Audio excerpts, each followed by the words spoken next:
Hey, Aaron Rabinowitz here for Red Giant TV.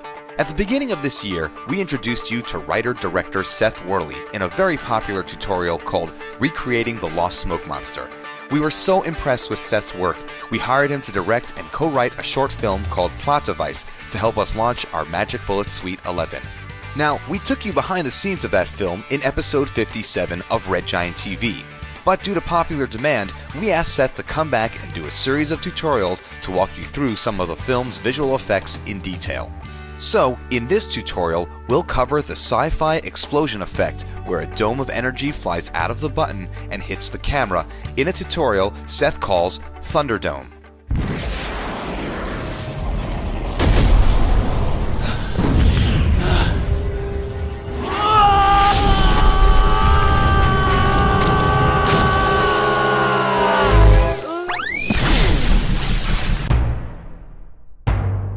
Alright, so now I'm going to show you how we did one of the more ridiculous effect shots from Plot Device, which I like to call Thunderdome.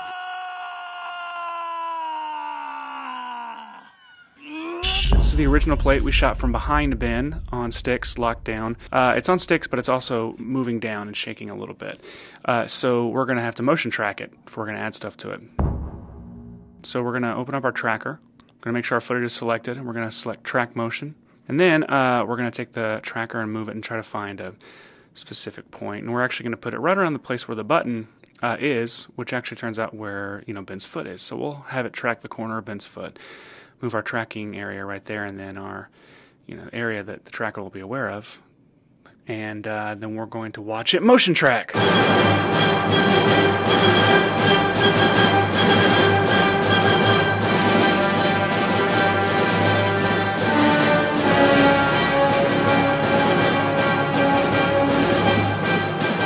So now that's done, we've regained consciousness, and we will now, we're going to apply our track to a null object. So we're going to create a new null object and select Edit Target. We're going to select Null 1, and we're going to apply. So now, and then we'll hit OK, and so that null object is now tracked to the corner of Ben's foot. We're going to rename that null to Tracking Null, so we don't get confused. Now we're going to create a solid, and we're going to call it Form, and we're going to drop Trapcode Form onto that solid.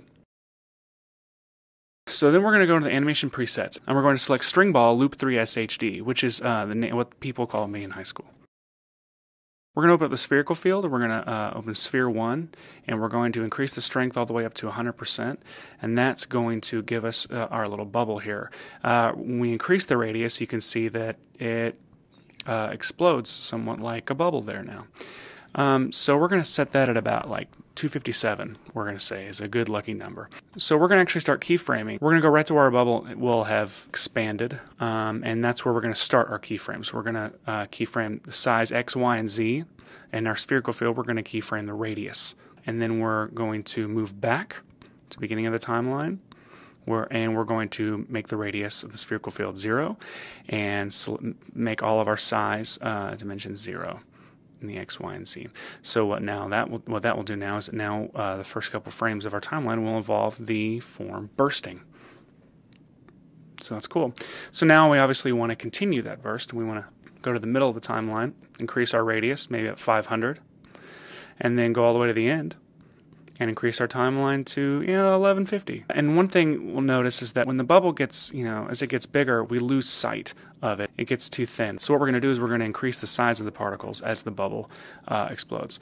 We're going to make it go up in size, ending at about 5. So see there, now it stays visible as it explodes. So step 3 is to make it a dome. So we're going to start by pre-composing our form layer. We're going to select our form layer, Command-Shift-C makes it pre-compose, and we're going to select Move All Attributes into the new composition. And so now we have form is in our own pre-composed composition. So the standalone thing, we're going to now we can adjust its position and move the sphere to where it's going to be bursting right from where the button is.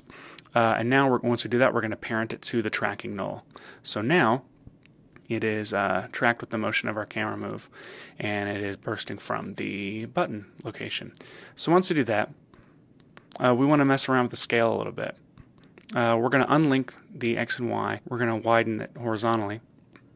So once we do that, we're going to actually keyframe the scale, move to the end of the timeline, go ahead and relock our X and Y, and then increase it so it gets bigger and bigger as size goes on. So there, that looks pretty good. So now we're going to select our pen tool, and then we're going to create a mask. And we're going to essentially cut this sphere in half to make it a dome. All right, so once that's done, we're going to go down here to our mask, and we're actually going to keyframe the mask expansion. As you can see, as we adjust this, it can simulate as if, simulate the distance that the dome is spreading. We're going to keyframe the expansion, go through the timeline and set our keyframes, and increase the expansion of the dome to make it appear as if it is spreading across the pavement. And then we're going to add effects to it now. So let's go in and we're going to add hue saturation.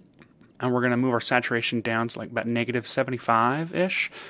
And so now it's more of a grayish, bluish gray. And we're going to go to CC Vector Blur. And this is going to create kind of our swirly energiness about it. And we're going to increase the amount to about 30 and the ridge smoothness to like, 4-ish. So now it looks all electrical and crazy and, Now, by adding the CC Vector Blur, it thins out our dome even more. So we're going to go down here, we're going to mess around with the particle size. We can move our keyframes a little bit to make it, increase the size quicker. Particle size, increasing that is the quickest way to, add more visibility to it as we add, blurs and stuff to it. Now we're going to add a glow. And adding a glow, we're going to increase our radius. And then we want to add fast blur, and with that we're going to simulate the depth of field with the blur. So as it gets closer to camera, we will increase a fast blur on it. So we're going to go to the middle, keyframe our blurriness. In the middle we'll keyframe it at 0, and then we'll move our timeline toward the end, and we will increase the blurriness for fast blur. And then for really no good reason, click repeat edge pixels, just because, for really superstitious reasons more than anything. Any good sci-fi sequence needs some flare. So we're going to create an adjustment layer. We're going to rename it to flare, and we're going to apply null light factory to that adjustment layer. Now we're going to click options, and we're going to go down to load. Then we're going to go into the Guru preset pack by our friend Harry Frank. We're going to select Panamorphic. Click OK, and that is a pretty sweet flare. We're going to go down here in our timeline, and we're going to expand in our adjustment layer and our effects and our light factory so we can see our light source location, and then we're going to do our tracking null, and so we can see the position.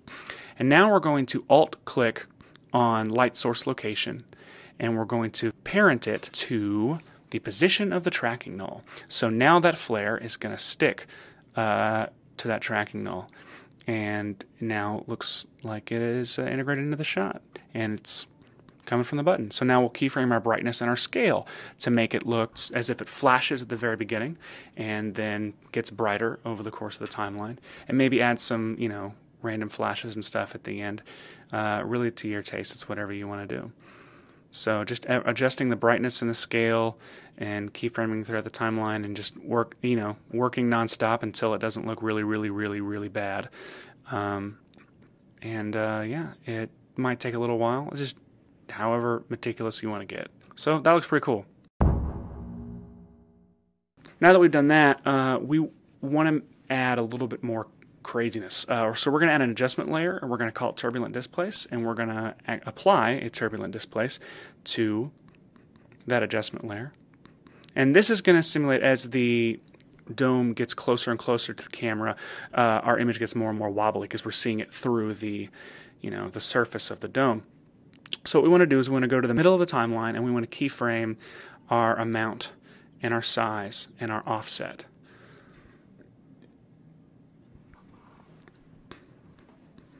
And we want to go to the end of the timeline now. We want to increase our amount and decrease the size so that it gets more and more complex looking as it gets closer. And then our offset turbulence, we want to, at the end of the timeline, we want to move the offset up on the y-plane. So then it's basically, so it's moving vertically as it moves, and that will add a wobbly motion to the image. So now that's done, we're going to add our shake. So we're going to grab our comp that we're working with, drop it into a brand new composition. And we're going to apply CC Reptile. And we're going to select Unfold, and we're just going to, increase it by an arbitrary amount on the right, left, and the down and the up. And again, just like the last tutorial, this exists so that we can apply a shake, and as you know, we move off the edges of the frame, we don't just see black. We end up seeing more simulated image. So now we're going to apply a wiggle position, and we're going to keyframe that so it doesn't have just a steady, regular shake throughout. We want it to look like we want it to simulate that the dome effect that's happening, the burst is actually, you know, knocking the cameraman to and fro. So that looks good, and we'll drop wiggle rotation on and do the exact same thing. Keyframe that to our heart's content. It's, you know, it's suitable to your own taste. And then we're going to add Mojo, and we're going to drop the effect on top of everything so that we don't miss anything. We're going to apply an adjustment layer, Mojo, and drop Mojo onto it. Yeah, for our sci-fi sequences in Plot Device, we increased the tent and decreased the balance a bit, and then we actually increased the overall Mojo amount throughout, so it was like super stylized. Then you want to make sure you check motion blur on all of your comps, all of your layers. Make sure motion blur is selected, because you know, motion blur is our friend. And then we render it. So there you have it. Hope you guys had fun in the Thunderdome. Thanks, Seth. That was explosive and thundertastic. If you enjoyed this tutorial and you want to learn more about Seth and his work, check out his site at sethworley.com. There's great stuff there, including his web series, Adventure Now, and The Time Closet. Don't forget, you can always download a free trial of any of the Red Giant products that Seth used in this video at redgiantsoftware.com. And you can get tons of free presets for Red Giant plugins on redgiantpeople.com. In fact, Seth has been putting up a bunch of presets that he's created through his work as a director and as a visual effects and motion graphics artist. Speaking of free, check out Colorista Free and LUT Buddy, 2 free color correction plugins that we're giving away for free. Yeah, free. You can find those at redgiantsoftware.com. Finally, I want to mention that if you're looking to keep up with what we're doing at Red Giant, whether it's a tutorial, a contest, a product release, or whatever, just follow us on Twitter, Facebook, or on our blog. Once again, I'm Marlon Rabinowitz for RedGiantTV.com. See you next time.